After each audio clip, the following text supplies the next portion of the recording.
Vamos a definir el socialismo como todo sistema de agresión institucional al libre ejercicio de la función empresarial.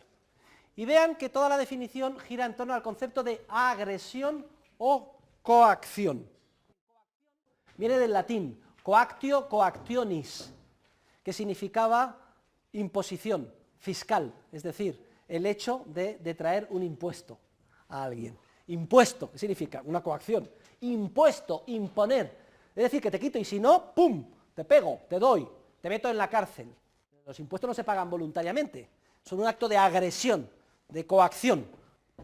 Pues por coacción o agresión debemos de entender todo acto de violencia física o amenaza de violencia física, que se inicia por un ser humano contra otro, o por un grupo de seres humanos contra otro, otros, con una finalidad, que los que sufren la coacción modifiquen su comportamiento en función de los deseos del que violenta, del que manda, del que coacciona, del que agrede. De forma que para evitar males mayores, me veo forzado a hacer lo que tú quieres y no lo que quiero yo. Fíjense que la definición exige violencia física o amenaza de violencia física. No estamos hablando de una coacción interior, etérea, moral, por grande que sea, la coacción del pecado, soy esclavo del pecado. Todo esto es una manera metafórica de hablar. Claro que una persona drogadicta o alcohólica es esclavo, entre comillas, del alcohol o de la droga. Y eso es un problema interior que tendrá que solucionar por otras vías. Como científicos sociales estamos hablando de una realidad radicalmente distinta. Del esclavo de verdad, es decir, es que tú haces esto y si no te doy 100 azotes. ¡Cha! ¡Cha! Y entonces el otro lo hace. Violencia física significa, que lo vean aquí, ¿me permite usted que le toque? No. Significa que tiene que haber contacto físico, es decir, que se le pega, o amenaza de contacto físico, es decir, saco una pistola y digo, oiga usted, la bolsa o la vida, o un navajón, señorita, deje usted ser violada o le mato. O sea, violencia física o amenaza de violencia física, ¿está claro?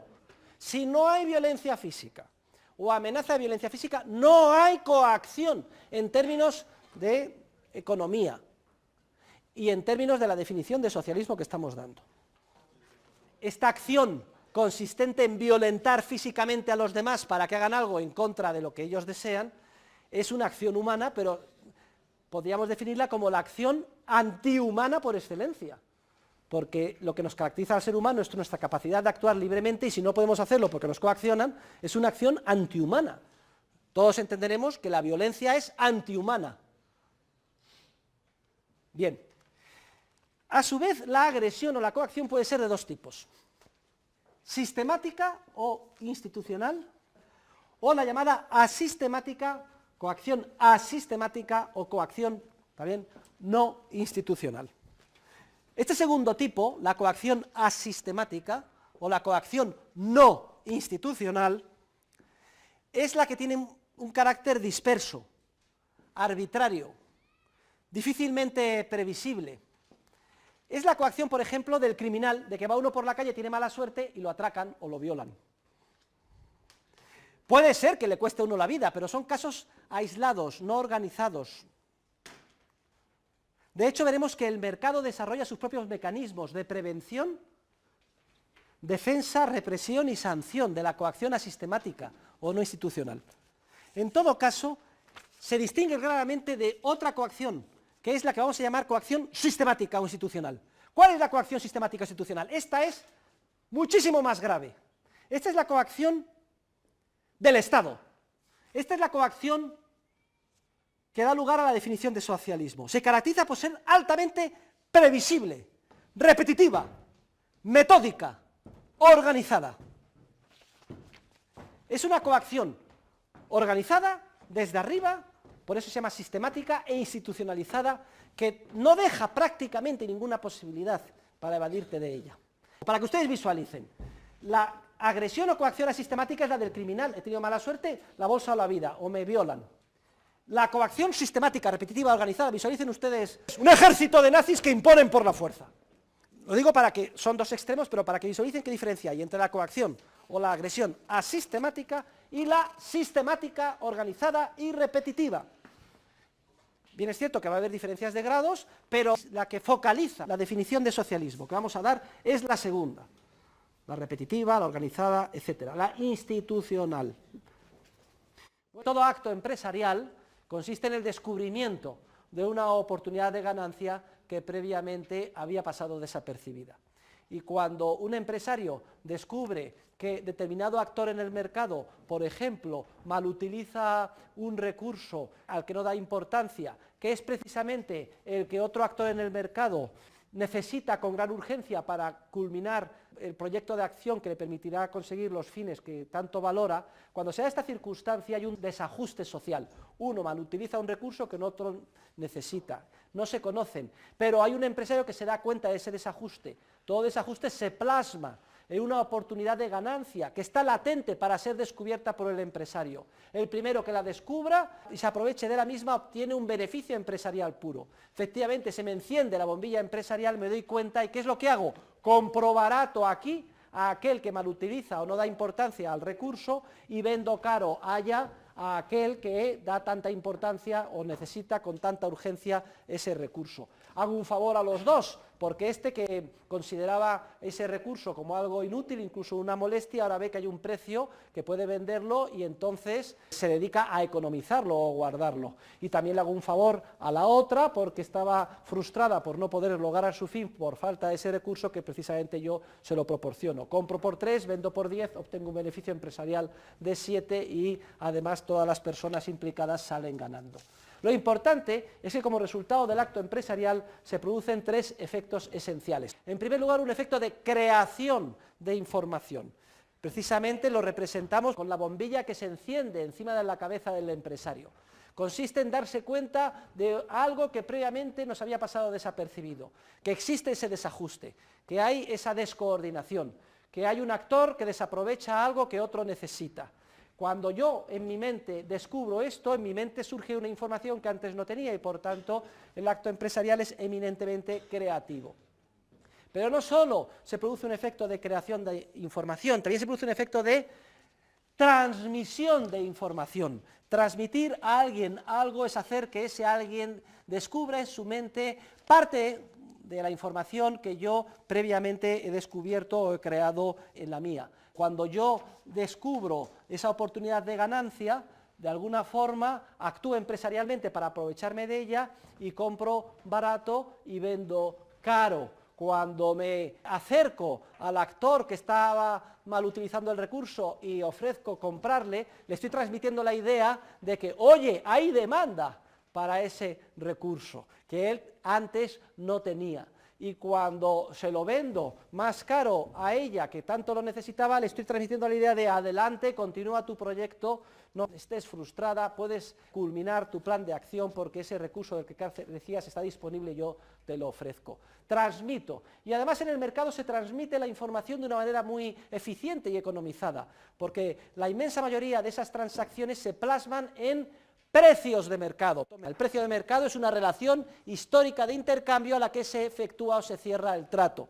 Y si yo compro por 3 y vendo por 10, queda fijado que en determinadas circunstancias históricas tantas unidades de ese recurso se pudieron adquirir por 3 unidades y luego se vendieron por 6. Y ahí quedan como dato histórico para a su vez ser observadas, asimiladas, reinterpretadas y utilizadas en sus ulteriores proyectos de acción por miles de otros empresarios. Los precios de mercado, como si dijéramos, son la materia prima que utilizan los empresarios para sus ulteriores proyectos de acción. Y antes de mi acto empresarial no había precio de mercado para ese recurso, después de mi acto empresarial sí, y al igual que he transmitido a los agentes implicados que, cuidado, guarda el recurso porque hay demanda para él en otro sitio y a ella puede seguir adelante porque aquí está el recurso que te lo ofrezco, hay múltiples otros empresarios que, deseosos de detectar oportunidades de ganancia, toman nota de estos hechos históricos, de esta compraventa y de estos precios que han quedado reflejados y los utilizan en sus ulteriores proyectos de acción. Es como si dijéramos, la información creada por mí como empresario se transmite en oleadas sucesivas competitivas por todo el mercado, de una manera muy eficiente, muy comprimida, como si dijéramos, a través de los datos, que son los precios de mercado. Y cualquiera de nosotros, cuando emprendamos un proyecto empresarial, uno de los elementos base que tenemos en cuenta al hacer el presupuesto, proyectar cómo vamos a actuar, hacer nuestros números, es ¿cuál es el precio de mercado? Que tengo que alquilar una oficina, ¿cuánto vale arrendar una oficina en este barrio? Más o menos para los metros y con las características que necesito. Y si pienso en que necesito una secretaria, un secretario o determinada mano de obra, ¿cuáles son los salarios normales de mercado? En realidad estoy fijándome en datos históricos, aunque sea de un pasado reciente, ayer, la semana pasada, hace un mes, un amigo, un conocido, pero gracias a esos elementos se transmite información que yo reutilizo y recombino en mis proyectos futuros de acción. Luego, el segundo efecto esencial del acto empresarial es el de transmisión, que no solo afecta a los implicados directamente en el acto empresarial, sino a una multiplicidad de otros agentes económicos que observan los precios, los tienen en cuenta y los utilizan para sus acciones futuras.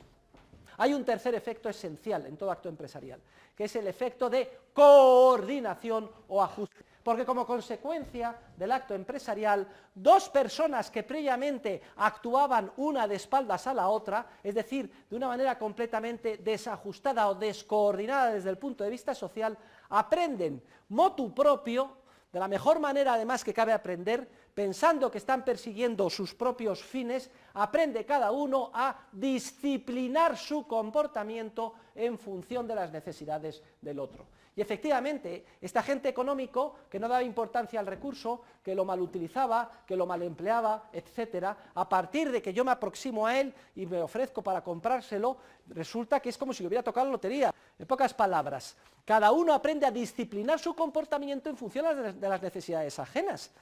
Y esto lo hace no por un mandato de un ministerio, ni porque nos lo ordene un dictador, lo hacemos porque nos interesa a nosotros mismos, porque obtenemos un precio de mercado. El tercer efecto del acto empresarial, el efecto de coordinación y ajuste, es el que explica que pueda existir la sociedad, entendida como un proceso social de coordinación. Y todos nosotros, desde que nos levantamos por la mañana hasta que nos acostamos, estamos disciplinando nuestro comportamiento en función de necesidades ajenas. Gracias al lechero tenemos leche en casa y podemos desayunar. Gracias al que reparte la prensa podemos leer los periódicos, podemos vestirnos, podemos venir con medios de transporte aquí. Todas nuestras necesidades las tenemos satisfechas. Gracias precisamente a este tercer efecto de coordinación del acto empresarial. Luego, ahora nos tiene que ser evidente que si por la fuerza se nos impide en cualquier ámbito de la vida social los libres intercambios entre los seres humanos, resultado de nuestra perspicacia empresarial, entonces no se producirán ninguno de los tres efectos. Como yo no puedo actuar porque se me impide por la fuerza, por ejemplo en el sector de los bienes de capital, porque son de titularidad pública, no hay bolsa, no puedo comprar, está prohibido que las empresas sean privadas, está prohibido comprar y vender una máquina, etcétera. Entonces, ¿qué pasa? No hay creación de información porque se me impide por la fuerza actuar en ese ámbito. No hay transmisión de información y tampoco se produce el efecto de coordinación o ajuste. Esta es, en última instancia, la idea esencial que está detrás del teorema de la imposibilidad del socialismo. ¿Significa esto que los socialistas son unos visionarios que lo que pretenden es generar en la sociedad desorden, caos, violencia? No. Los socialistas lo que dicen es que a través del ejercicio sistemático de la coacción, ejercida desde arriba por el órgano director, se podrá coordinar mucho mejor la sociedad que de forma espontánea a través del impulso de la función empresarial en un mercado libre. Y en este sentido podríamos ahora ya redefinir el concepto de socialismo como toda coacción o agresión sistemática e institucional que restringe el libre ejercicio de la función empresarial en una determinada área social, que es ejercida por un órgano director que se encarga de las necesarias tareas de coordinación social en ese área. Es decir, que supone que este órgano jerárquicamente superior que organiza la sociedad es el que se va a encargar de manera deliberada de coordinar los comportamientos desajustados de los seres humanos de a pie que participan en el proceso social. Entonces, la gran pregunta científica es la siguiente: ¿es posible coordinar la sociedad desde arriba en base a mandatos coactivos?